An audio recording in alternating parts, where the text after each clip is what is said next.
Salam sejahtera jemaat yang dikasih Tuhan. Bertemu lagi dengan Renungan Harian GKI Kebon Jati bersama saya Pendeta Agus Gunawan. Nah saudara, hari ini tema yang akan kita diskusikan bersama adalah aggiornamento. Sekali lagi, aggiornamento. Apakah ini sebuah makanan? Mari kita bahas bersama-sama saudara. Saudara, bacaan kita diambil dari Roma 12 ayat 1 sampai ayatnya kedua. Karena itu saudara-saudara, demi kemurahan Allah aku menasihatkan kamu, supaya kamu mempersembahkan tubuhmu sebagai persembahan yang hidup, yang kudus, dan yang berkenan kepada Allah. Itu adalah ibadahmu yang sejati. Janganlah kamu menjadi serupa dengan dunia ini, tetapi berubahlah oleh pembaruan budimu, sehingga kamu dapat membedakan manakah kehendak Allah, apa yang baik, yang berkenan kepada Allah, dan yang sempurna. Nah, saudara, saya tertarik dengan istilah aggiornamento tadi. Ini kata, saudara, dalam bahasa Itali yang artinya pembaruan. Dan ini pernah diucapkan oleh Santo Paus Yohanes ke-23 yang memiliki makna bukalah jendela itu agar udara bisa masuk. Jadi aggiornamento itu bahasa Itali yang artinya bukalah jendela itu agar udara bisa masuk. Nah, tentu saudara, yang dimaksud dengan udara adalah dunia.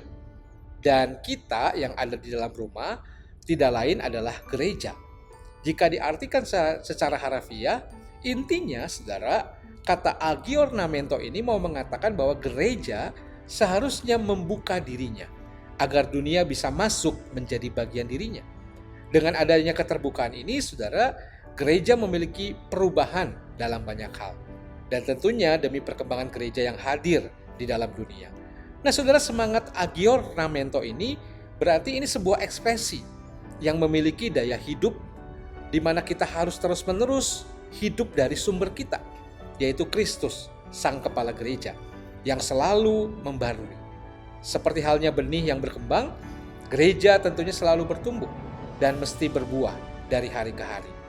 Nah saudara, bagian Roma 12 ayat 1-2 ini adalah bagian dari surat Paulus yang mengingatkan kita bahwa sebagai umat, kita harus mempersembahkan hidup kita sebagai persembahan yang hidup, yang kudus, yang berkenan kepada Allah.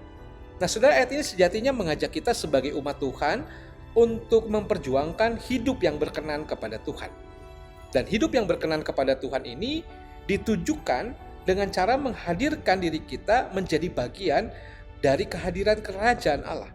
Kita menjadi bagian dalam misi Allah bagi dunia, melalui sikap hidup, melalui perilaku kita yang mencerminkan iman kita. Dan itu adalah ibadah yang sejati. Dalam hal ini Paulus tidak memberikan penekanan sebagai ibadah dalam gedung gereja. Justru Paulus mengajak umat untuk mempraktikkan ibadah yang sejati itu dalam dunia. Artinya kita diundang keluar dari gereja. Maka itu dalam ibadah minggu, saudara, kita sering mengikuti ibadah dan mengakhiri ibadah dengan pengutusan. Dan liturgi itu sebenarnya berlanjut, saudara, dalam kehidupan nyata di dunia. Kita mempersembahkan hidup kita dalam ibadah kita di dunia, dalam praksis, dalam kehidupan sebenarnya, dengan berbagai tantangan yang ada dalam dunia. Maka untuk itulah, ketika kita sebagai gereja hadir dalam dunia, kita tidak menjadi eksklusif atau bahkan anti dunia. Justru saudara, di sini kita menjadikan dunia sebagai gereja, bukan sama menjadi dunia.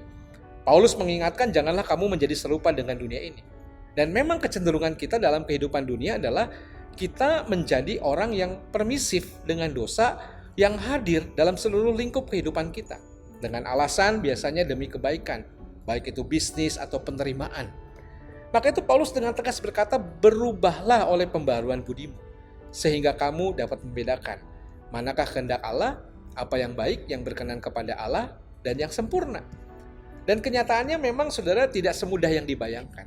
Tantangan menjadi gereja yang hadir di tengah dunia dan memiliki sikap berintegritas adalah perjuangan bagi kita semua, setiap umat Tuhan yang hadir dalam perjumpaannya dengan berbagai situasi yang menantangnya untuk menunjukkan sikap iman yang tepat. Sekali lagi saudara, ini bukan perkara mudah, tapi harus diperjuangkan. Sebagai gereja kita tidak boleh memisahkan diri dari dunia dengan membuat dikotomi kudus dan tidak kudus. Justru gereja dihadirkan untuk meneruskan tugas sejati dari Kristus yang mengutusnya ke dalam dunia. Gereja harus menghadirkan cinta kasih Tuhan Gereja tidak boleh menutup pintu. Semua golongan, semua orang harus menerima kasih Tuhan. Gereja harus membuka pintu dan jendelanya. Dia harus peduli dengan sekitarnya. Dia mesti menyambut, merangkul, dan memuliakan siapapun yang hadir dalam perjumpaannya. Dan gereja di situ berkarya membarui dunia. Maka itu saudara, mari dalam renungan hari ini kita membuka diri, kita hadir dalam dunia, kita menjadi garam dan terang di sekitar kita, dan Tuhan akan berkarya melalui kita. Amin. Tuhan memberkati saudara hari ini.